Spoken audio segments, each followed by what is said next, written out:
안녕하세요. 사연에 빠지다의 DJ 민영입니다. 오늘의 사연은 20대 후반 여성분께서 보내주셨는데요. 오늘은 또 얼마나 흥미진진한 사연이 도착했을까요? 오늘의 사연도 끝까지 함께 해주시고요. 그럼 오늘의 사연 함께 만나볼게요.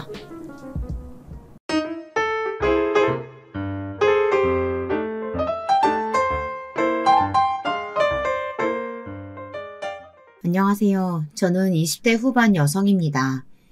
제가 이런 이야기를 하게 될 거라고는 불과 몇 년 전까지는 상상하지도 못했는데요.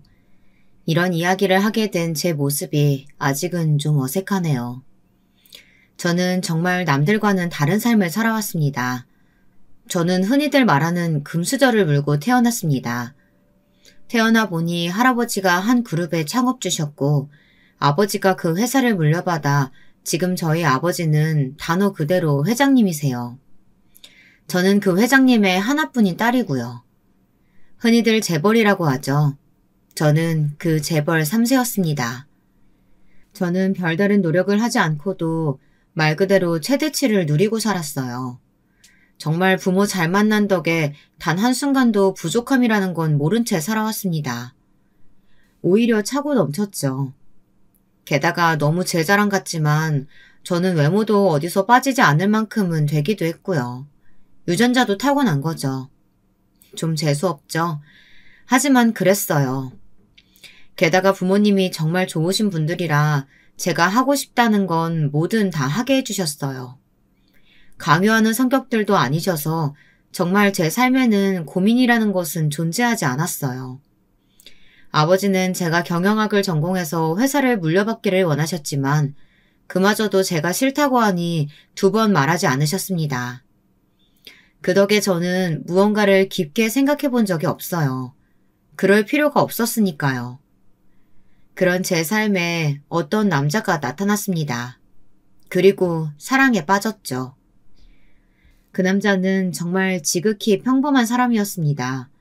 외모도 집안도 능력도 말이죠. 그 어느 것 하나 튀는 것 없던 그 남자에게 정말 특별한 점이 하나 있었어요. 바로 다정함입니다.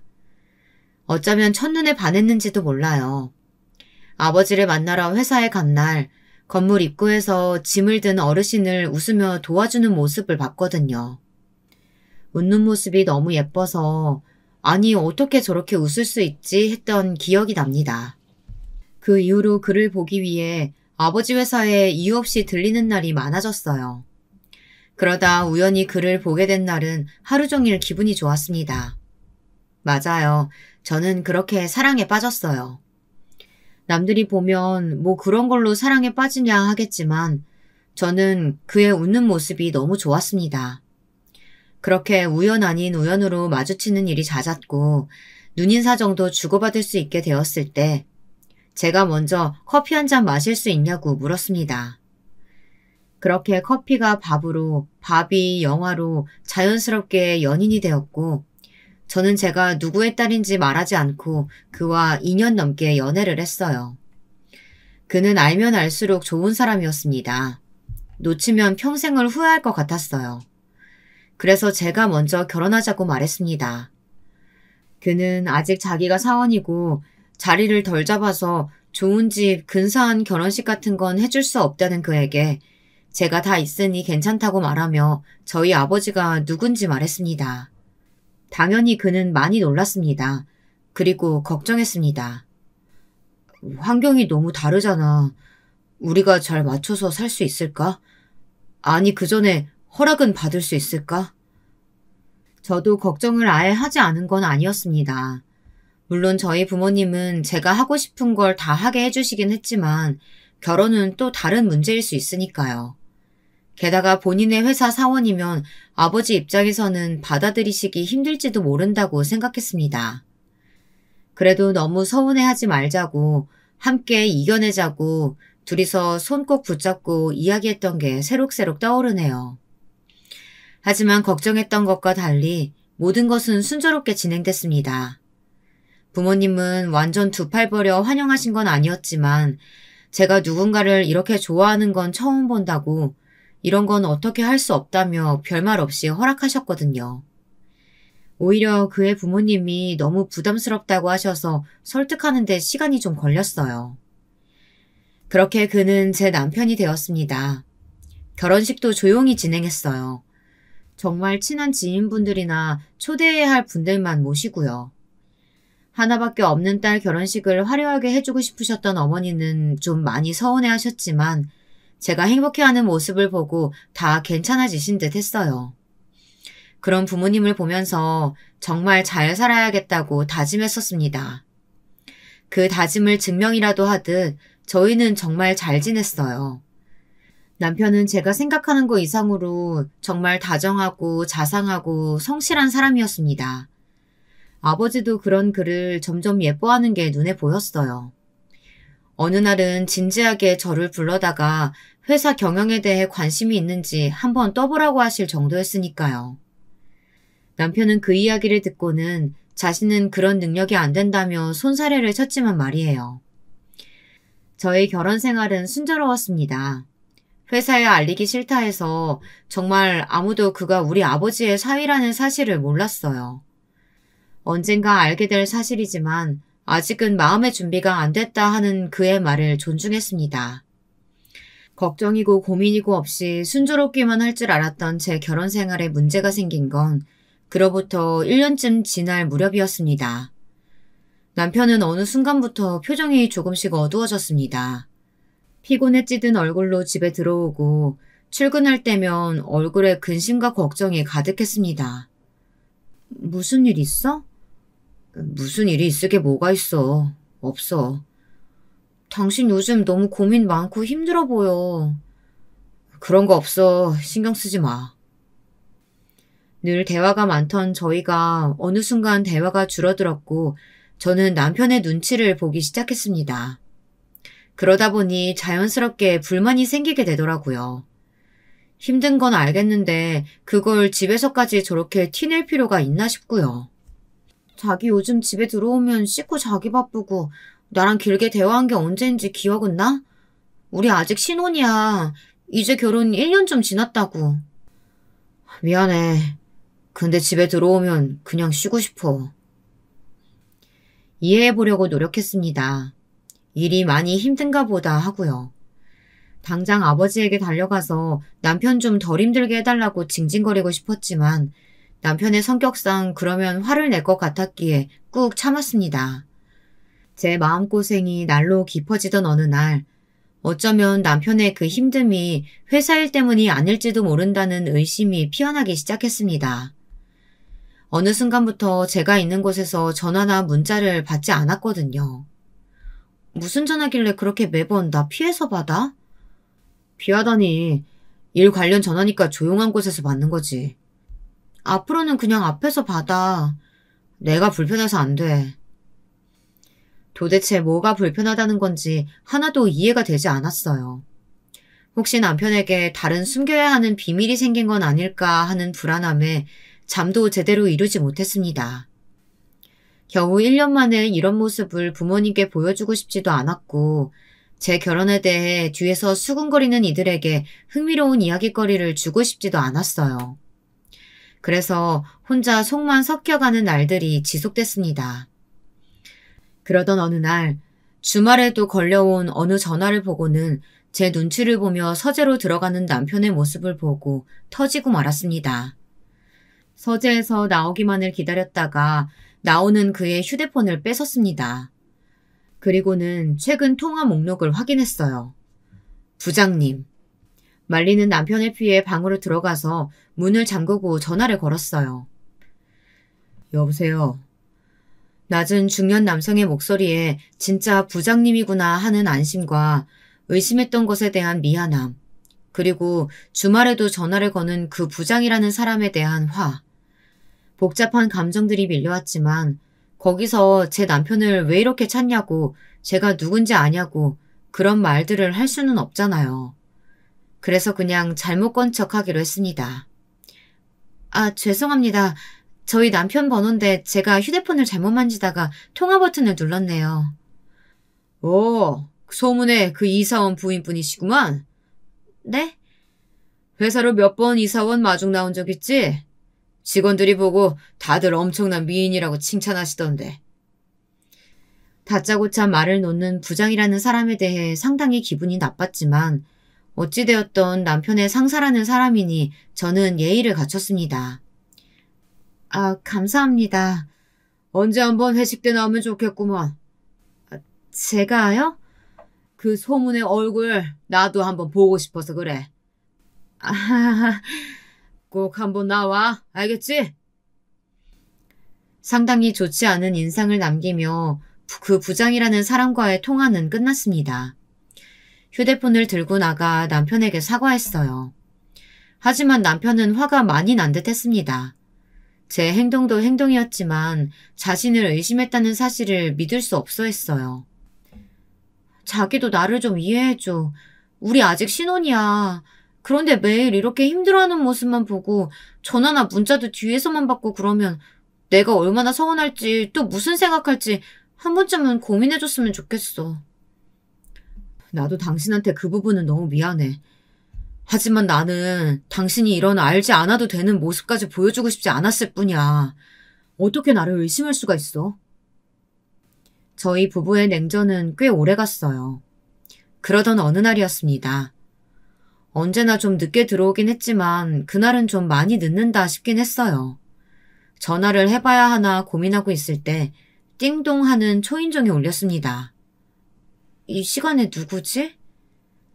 하고 문을 연 그곳엔 술에 잔뜩 취한 남편과 그런 남편을 부축하고 있는 2명의 남편 또래의 남자들이 있었어요. 술도 제대로 마시지 못하면서 뭘 이렇게 마셨나 싶은 마음에 너무 놀라서 눈이 동그래져 있는 사이 정신이 비교적 말쩡해 보이는 한 명이 자초지정을 설명했습니다. 오늘 저희 팀 회식이 있었는데 부장님이 이사원한테 술을 너무 많이 권하셔서 너무 나무라지 마세요. 부장님은 왜 그렇게 이사원만 갈구는 거야. 그러니까. 또 그 부장이라는 작자인가 싶어서 화가 나려던 것도 잠시 그 2 직원이 집 안까지 남편을 부축하며 저희 집을 두리번거렸습니다. 야, 이사원 집이 엄청 삐까뻔쩍하네. 금수저라는 소문이 진짠가 봐. 정신 차려, 예의 없이. 죄송합니다. 아니요, 괜찮아요. 남편을 눕히고 나가는 길에도 그 2 직원들은 연신 저희 집을 두리번거렸습니다. 일반 직장인의 월급으로는 확실히 얻을 수 없는 집이긴 했겠죠. 그 2 사람이 나가고 잠든 남편의 거칠어진 얼굴을 보며 언제까지 비밀로 할 수는 없겠다고 생각했습니다. 이젠 남편을 설득해 회사에도 알려야겠더라고요. 안 돼. 그걸 알리는 건 내가 어느 정도 조금이라도 인정을 받고 난 뒤의 얘기야. 남편은 확고했어요. 달리 방법이 없었습니다. 그렇게 또 며칠이 지났습니다. 잦은 남편의 야근은 계속되었고 이제는 회식도 점점 늘어가는 듯 했어요. 그리고 회식을 하고 온 날에는 더더욱 깊은 한숨을 쉬었습니다. 어느 날은 남편을 붙잡고 진지하게 이야기했어요. 그냥 회사에 말하자. 나는 내 능력으로 인정받고 싶어. 당신 마음은 너무 잘 알지만 조금만 참아줄 수 없을까? 누구의 사위라는 이유만으로 사람들이 달리 대할게 나는 너무 부담스러워. 남편의 그런 점을 사랑했지만 답답했습니다. 그래도 그런 사람이니 어쩔 수 없다 생각하면서 시간이 해결해 주겠지 하는 마음에 어느 정도는 포기를 하고 있었던 때였습니다. 그날도 회식인지 늦게까지 들어오지 않는 남편을 보며 그 부장이라는 작자를 속으로 씹어대고 있었습니다. 제 휴대폰이 울렸어요. 남편이었습니다. 자기야, 왜 이렇게 늦어? 오늘도 회식이야? 아이고, 안녕하신가? 내 목소리 기억하겠어요? 그 부장이었습니다. 네, 안녕하세요. 지금 우리 이사원이 너무 술에 취해서 전처럼 데려다 줄 수도 없을 것 같은데 와서 좀 데려가. 아니, 사람이 그 지경이 될 때까지. 하고 싶은 말은 많았지만 정말 꾹 참았습니다. 제가 생각해도 초인의 인내심이었어요. 어딘데요? 그렇게 참자를 외치며 부장이 말해준 회식 자리로 갔어요. 왁자지껄한 그 회식 자리에서 남편만 잔뜩 취한 채 엎드려 있었습니다. 그 모습에 입술을 한번 깨물었어요. 그 부장이라는 작자는 한눈에 알아볼 수 있겠더라고요. 혼자 굉장히 기분이 좋아 보였거든요. 기분 좋은 얼굴로 옆에 다른 직원들에게 또 술을 권하고 있는 모습이 정말 화가 났습니다. 제가 다가가자 벌거진 얼굴로 아는 척을 하더라고요. 대체 언제 봤다고. 소문대로 엄청 미인이네. 감사합니다. 여기 좀 앉아봐. 아니에요. 이 사람 데리고 들어가 볼게요. 어허, 어른이 앉아보라고 하면 앉아보는 거야. 그 무례함에 화가 머리끝까지 났지만 남편을 생각하며 정말 꾹 참았어요. 하지만 그 뒤로 나오는 말들은 정말 가관이었습니다. 도저히 참아줄 수 없을 정도로 말이죠. 듣기로는 집이 엄청 좋다면서? 이사원이 그런 티가 정말 하나도 안 나서 몰랐지 뭐야. 이런 미인으로 괜히 얻는 게 아니라니까.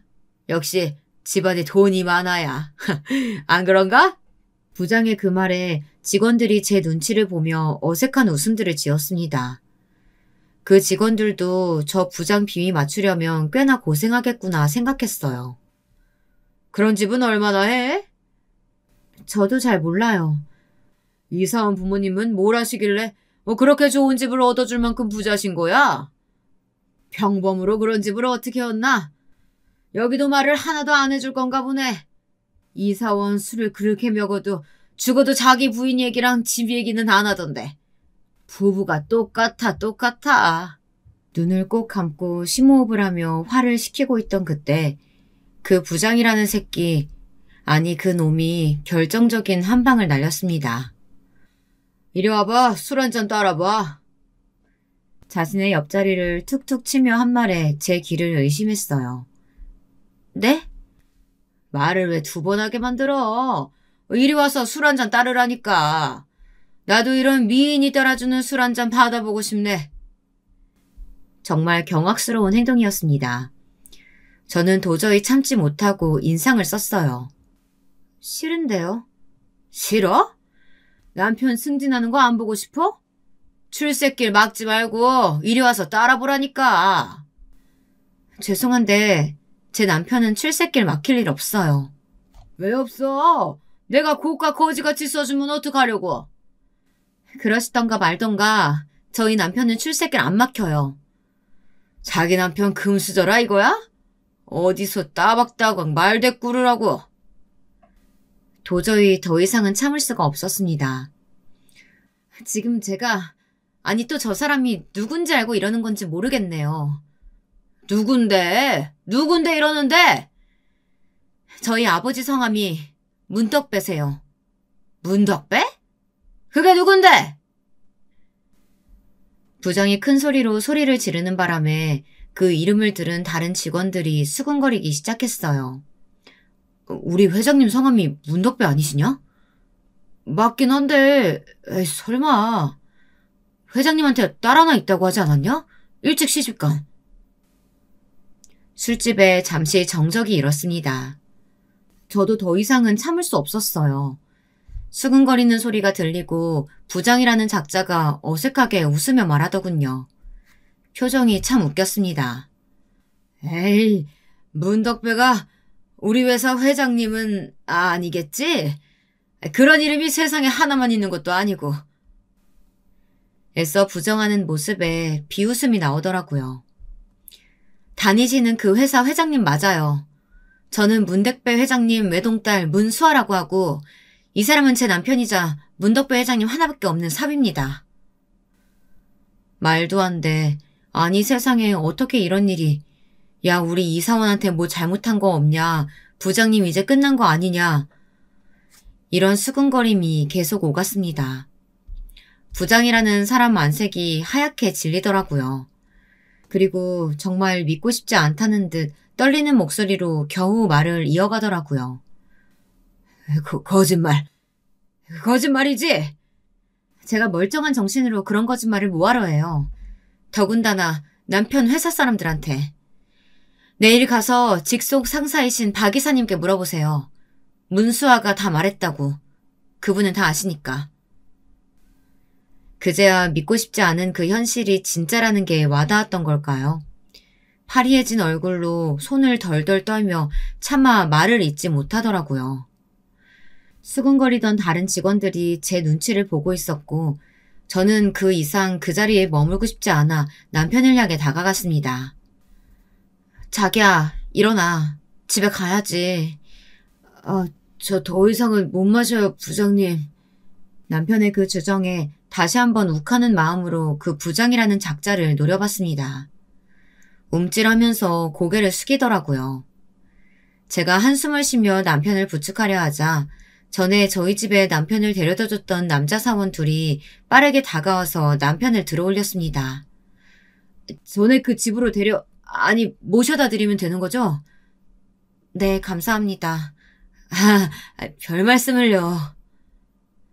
그렇게 저희는 그곳을 벗어났습니다. 다음 날 남편에게 어제 있었던 일을 모두 말했습니다. 남편은 처음에는 좀 참지 그랬냐며 한숨을 쉬었지만 저한테 술을 따르라고 했다는 말에 그 인간은 정말 어떻게 할 수가 없네 하며 어쩔 수 없었음을 받아들이더라고요. 남편과 이야기가 끝난 직후 바로 부모님을 찾아가 그간 있었던 일을 말했습니다. 어머니는 그런 사람은 바로 잘라야 한다고 하셨고 저도 어머니의 말에 동의했지만 아버지와 남편이 말리더라고요. 사람을 자르는 일은 함부로 해서는 안 되고 또 정당한 해고 사유도 아니라고요. 부서 이동 정도로 해결하시려는 아버지와 그것도 싫다 하는 남편 사이에 언쟁 아닌 언쟁이 좀 있었습니다. 결국 남편의 뜻에 따라 그 부장의 부서 이동은 없었던 일이 됐죠. 저는 남편을 완벽히는 이해할 수 없었지만 본인 때문에 뭔가가 바뀌는 걸 상당히 부담스러워하는 마음은 그동안 그의 성품을 보아 어느 정도는 받아들일 수 있었습니다. 그리고 한 번 더 생각해보면 그 편이 그 부장에게 더 힘든 일이 될 수도 있겠다는 생각도 들긴 했어요.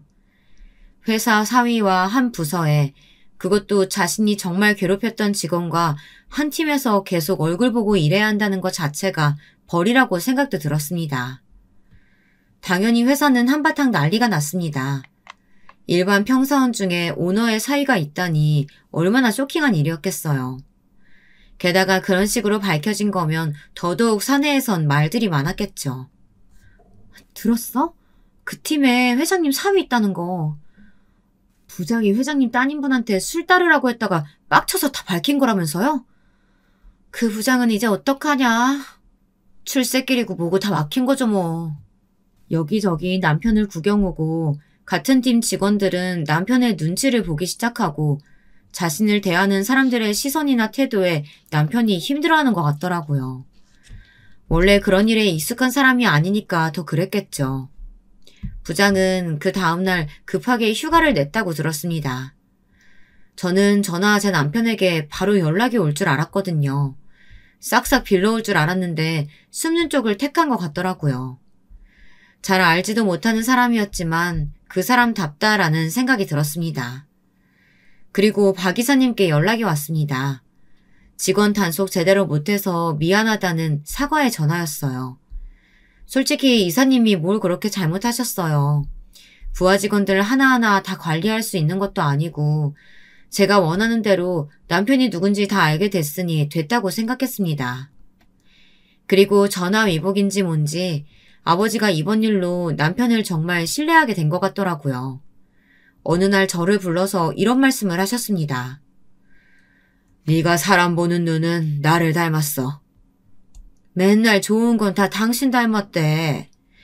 박 이사가 칭찬을 엄청 하더라고. 그 부장한테 그렇게 부당한 일을 많이 당해도 불만 한마디 없이 자기 일 착실하게 잘했다고. 가끔 너무 착실해서 답답할 때도 있어요. 그런 남자가 진국인 거야. 그렇게 그 부장은 며칠간 잠수를 탔다가 회사로 돌아와서 아무렇지 않은 척 굴었다고 합니다.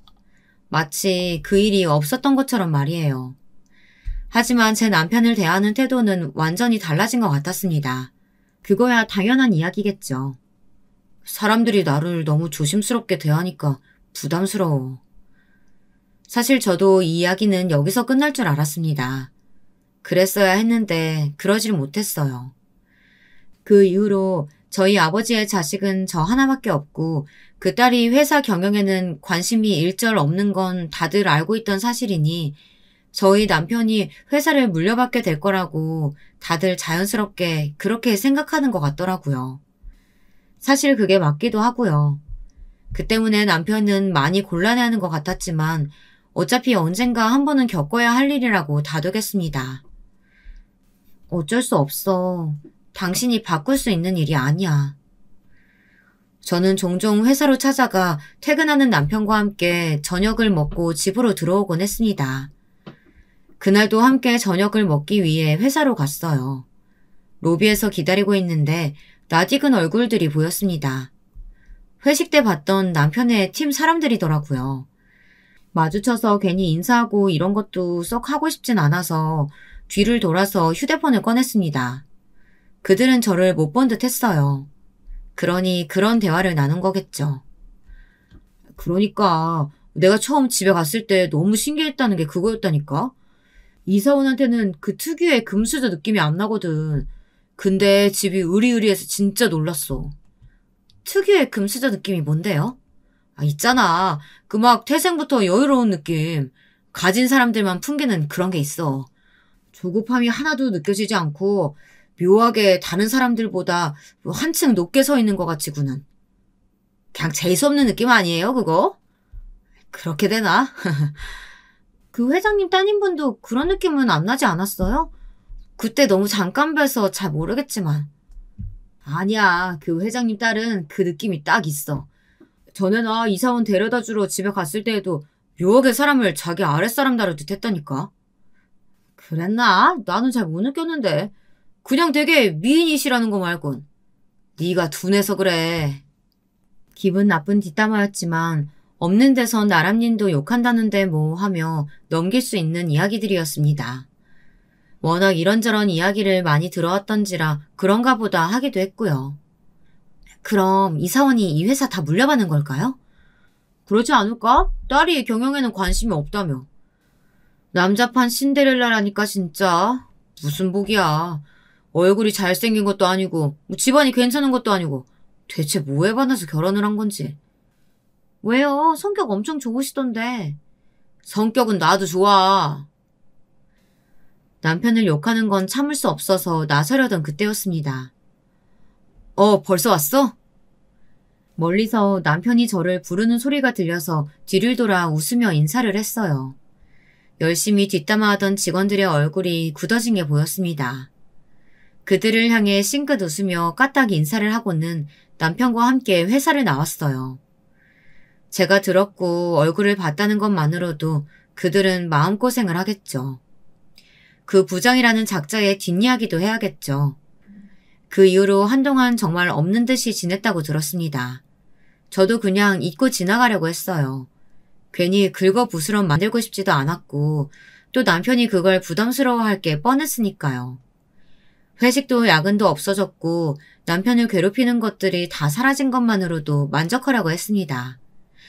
그러던 중 그 부장이 스스로 부서이동 신청을 했다는 이야기를 박 이사님을 통해서 들었습니다. 그게 받아들여지지 않자 저를 한번 만나고 싶다는 이야기를 전해왔어요. 만나기 싫었지만 왜 나를 만나고 싶어 하는지 무슨 이야기를 하려고 그러는 건지 이야기나 들어보자 하는 마음으로 그 자리에 나갔습니다. 들어가자마자 전과는 전혀 다른 표정을 하고 앉아있는 모습을 보고 픽 웃음이 나왔어요. 남편 승진시키고 싶으면 자기 옆자리에서 술 한잔 따라보라던 그 모습은 어디 가고 잔뜩 기가 죽어 눈치나 살피고 있는 모습이란. 무슨 일로 보자고 하신 거예요? 그날 일을 제대로 사과 못 드린 것 같아서요. 존댓말을 하더라고요. 그것도 저는 그냥 웃음이 나왔습니다. 그리고 바로도 아니고 한참이 지나간 뒤에 사과라니 그것도 어이가 없었어요. 이제 와서 사과를 하신다는 게 별로 진정성이 와닿지는 않네요. 제가 정말 잘못했으니까 이제 저 좀 그만 괴롭히시면 안 될까요? 그 말에 벙쪘습니다. 괴롭히다뇨. 누가 누굴 말하는 건지 몰라서 허하고 헛웃음이 나오더라고요. 괴롭히다뇨? 제가요? 그날 이후로 박 이사님도 저를 대하는 게 다르시고 부서 이동 요청드렸는데도 들어주지 않으시고 다 위에서 지시하신 거잖아요. 묘하게 저를 탓하는 듯한 그 말투에 정말 말 그대로 어이가 없었습니다. 저는 박 이사님께 그 건으로 연락을 드린 적도 없었고 따로 뭔가 말씀드린 것도 없다고 이야기했어요. 하지만 믿지 않는 것 같더라고요. 피해의식에 완전 사로잡혀서 제가 자신을 괴롭힌다고 믿는 것 같았습니다. 한 가정의 아버지고 회사를 그만둘 수 없고 어쩌고 하면서 자기가 너무 잘못했으니까 자신을 그냥 가만 좀 두라고 그러는데 저는 정말 아무것도 하지 않고 가만히 뒀거든요. 제가 여기서 박 이사님께 전화해서 부서 이동을 시켜달라는 것도 월권이고 함부로 해서는 안 되는 일 아닌가요? 그렇게 이야기를 하고 돌아오는 길에 정말 사람은 변하지 않는구나 생각했습니다. 끝까지 진심 어린 사과보다는 제 탓만 하는 그 모습에 일말의 기대를 하고 나간 제 자신이 후회스럽더라고요. 그로부터 며칠이나 지났을까요? 회사 법무팀에서 전화가 왔습니다. 정말 상상도 못했던 일로 말이죠. 그 부장이 사내 익명 게시판에 누가 봐도 저를 저격하는 글을 올렸고 그 글이 각종 커뮤니티와 SNS 등으로 퍼져나가면서 저희 회사가 갑질 논란에 휩싸였다고요. 그 글의 일부를 들려드릴게요. 안녕하세요. 저는 이 회사에 다니고 있는 직원입니다. 제가 최근에 억울한 일을 당해서 이렇게 게시판에 여러분의 의견을 물어보려고 합니다. 저는 20년 넘게 이 회사에 애정을 가지고 근무하며 열과 성을 다해왔습니다. 회사에 대한 애사심과 자부심으로 살아온 지난날인데 최근에 있었던 어느 일로 인해 그 모든 것들이 한순간에 날아갈 위기에 빠졌습니다. 제 부하 직원 중에 한 명의 이야기입니다.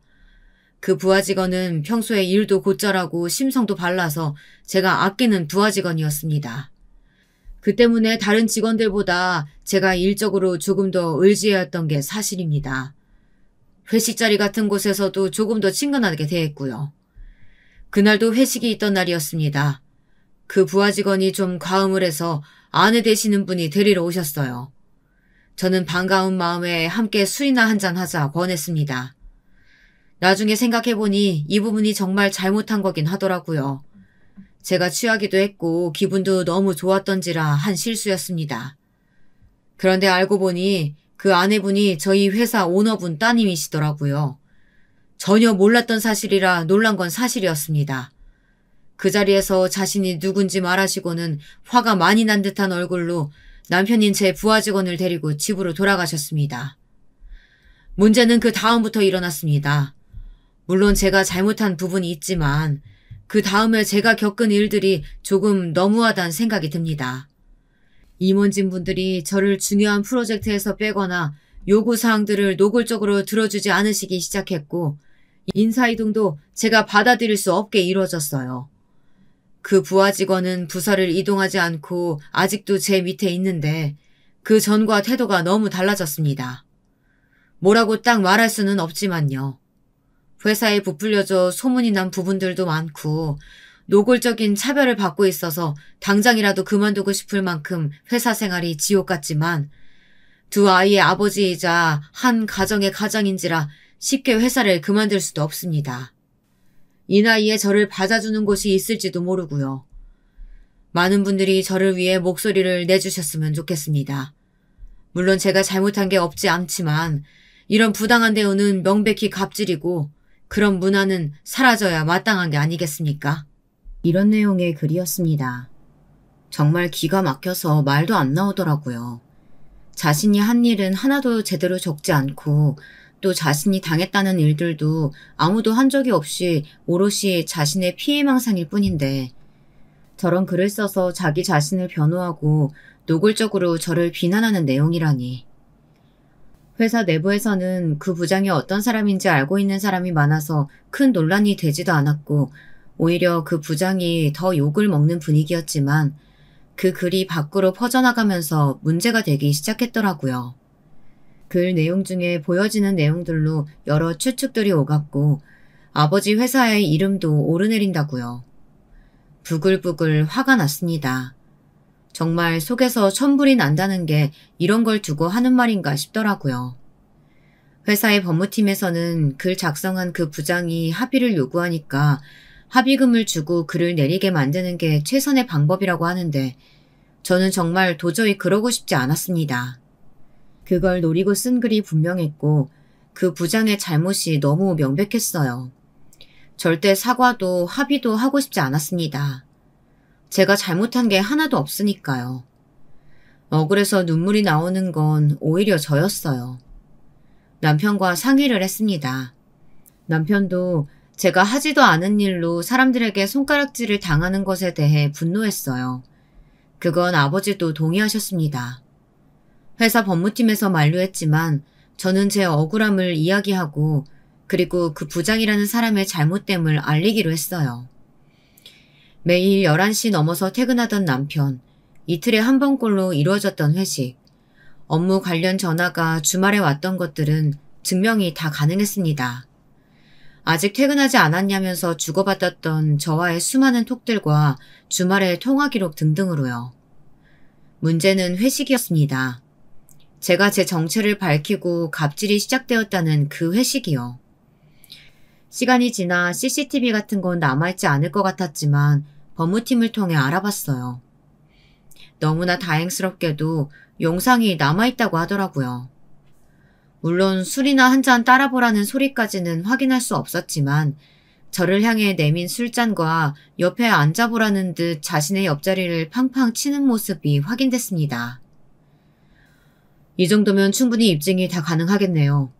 그래도 시끄러워지는 게 회사에는 좋지 않으니까 웬만하면 합의를 하시는 편이 좋을 것 같습니다. 그 자료들을 가지고 그 부장이라는 인간과 합의를 할 수도 있었지만 저는 그러고 싶지 않았어요. 그 사람이 한 짓을 세상에 알리고 싶었습니다. 저희 부부의 이야기가 세상 밖으로 알려지는 것은 조금 부담스럽긴 했지만 이번에는 남편이 나서서 밝히라고 말해주더군요. 내가 이런 부당한 일을 당하는 건 참을 수 있지만 당신이 그런 일을 당한 건 참을 수가 없어. 그리고 그 글을 올린 걸 보면서 저 사람은 절대 반성이라는 걸 하지 않는구나. 그냥 두면 다른 피해자가 또 나올 거라는 생각도 들고. 그렇게 이 모든 자료들을 포함한 제 입장문이 세상 밖으로 나갔습니다. 사람들의 반응은 가히 폭발적이었어요. 요즘도 그 부장 같은 사람이 있다는 사실에 경악하는 사람들도 많았고 그 부장의 뻔뻔함과 저와 제 남편의 이야기도 주목을 받았습니다. 어쩌다 결혼을 하게 되었고 뭐 그런 이야기들이요. 세상이 그 부장을 향해 손가락질하기 시작했어요. 상황이 완전 역전된 거였죠. 그 부장도 제가 이렇게까지 나올 줄은 몰랐던 것 같더라고요. 적당히 몇 억 쥐어주면서 합의하면 회사를 그만두고 나가서 그 돈으로 편하게 살 생각이었겠죠. 그런 어림도 없는 꿈을 꾸며 어쩌면 행복에 부풀었을지도 모를 일입니다. 다시 생각해도 화가 나네요. 돈 없는 회식 문화 이대로 괜찮은가?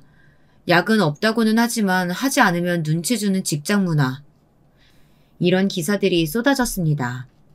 아, 물론 현대판 남자 신데렐라 스토리 같은 기사들도 함께 나와서 신경에 거슬리긴 했지만 이미 한번 각오한 일이었으니까 어쩔 수 없다 생각했어요. 어차피 한 번은 겪어야 될 일이라며 난 정말 괜찮아. 그렇게 말해주는 남편이 너무 고마웠습니다. 그로부터 며칠 뒤 다시 그 부장이라는 사람에게 연락이 왔습니다. 이번에는 흔쾌히 만나겠다 그 자리에 나갔어요. 어떤 얼굴을 하고 어떤 말을 할지 궁금했거든요. 멀리서 봐도 얼굴이 굉장히 초췌해져 있었습니다. 전혀 동정심이 일지 않았어요. 그 글에서는 상당히 당당하시더니 오늘은 아니시네요. 제가 입을 열자마자 그 부장은 무릎을 꿇었습니다. 그리고는 주변 사람들이 들으라는 듯 일부러 큰 소리로 사과를 하기 시작했어요. 일부러 보란 듯 과도하게 말이죠. 정말 제가 죽을 죄를 지었습니다. 사모님, 한 번만 용서해 주세요.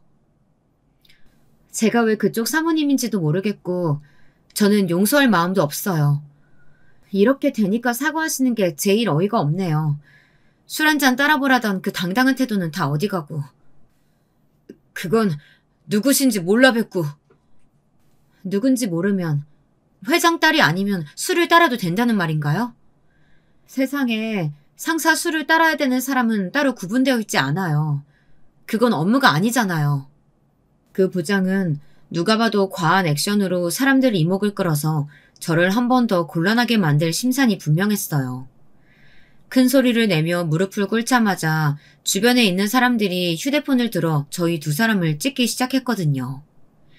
그래서 저는 일부러 더 그 술자리에 대한 이야기를 했습니다.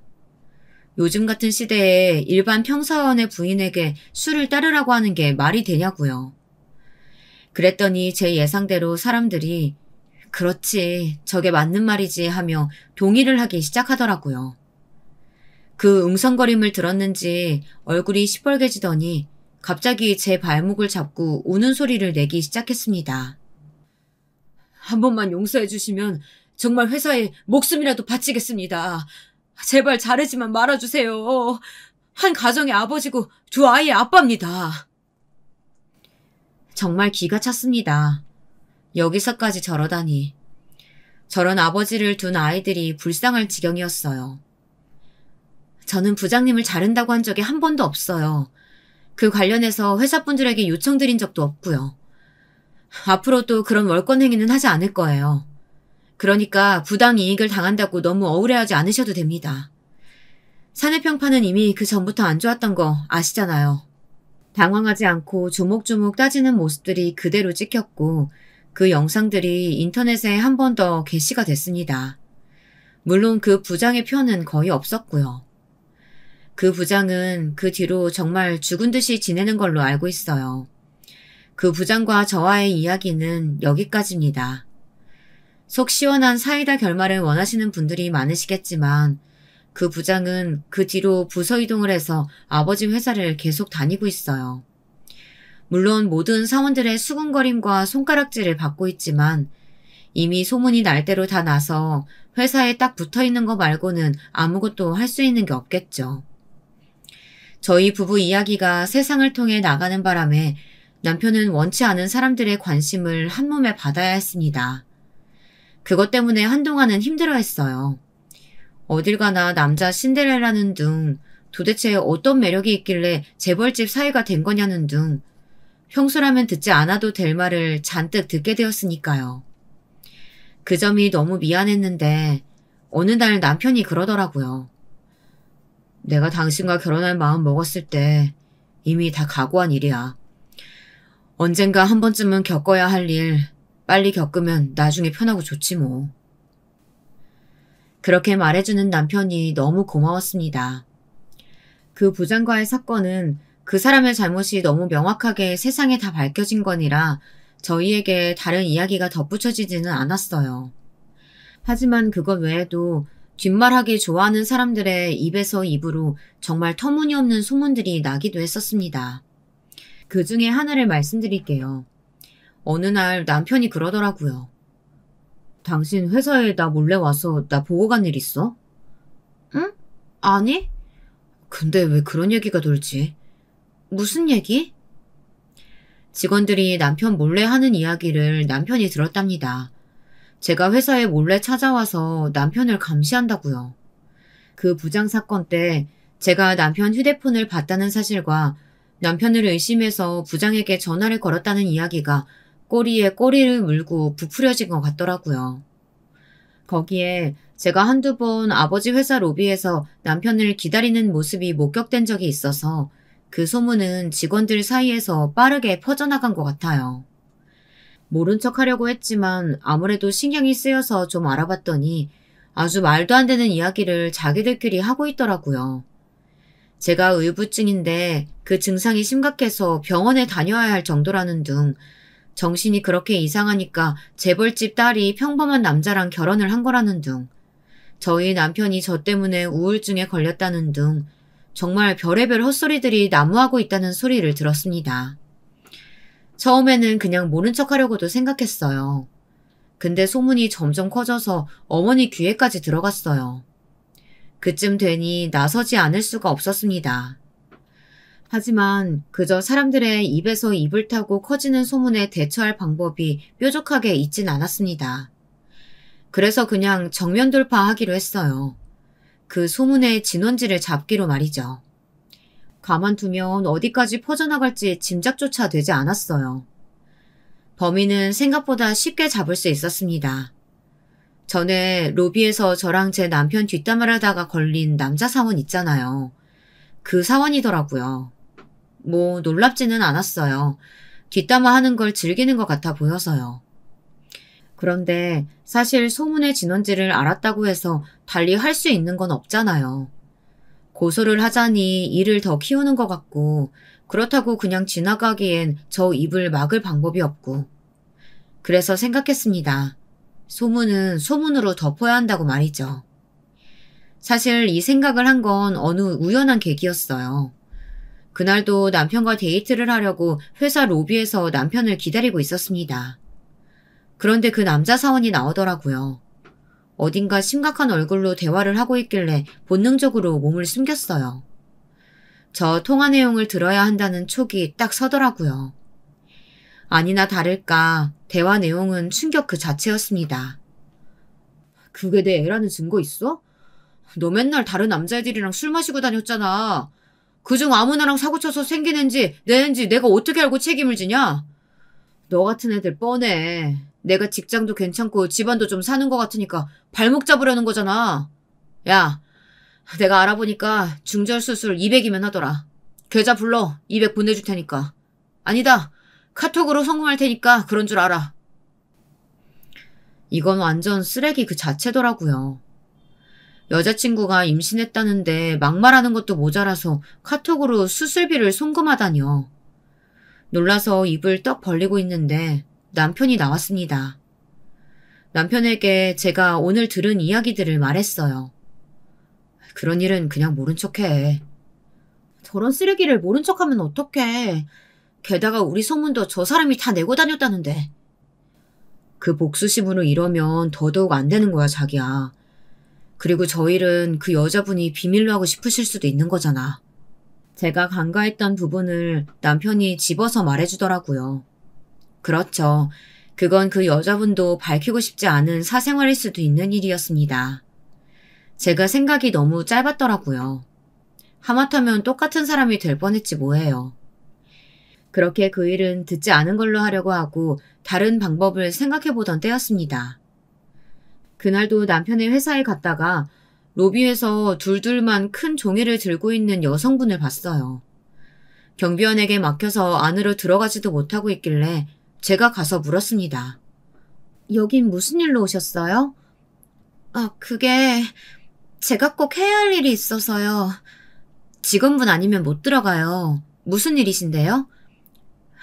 사실은 그 여자분은 다름 아닌 그 남자 사원의 여자친구였습니다. 카톡으로 돈을 송금받았던 바로 그녀 말이죠.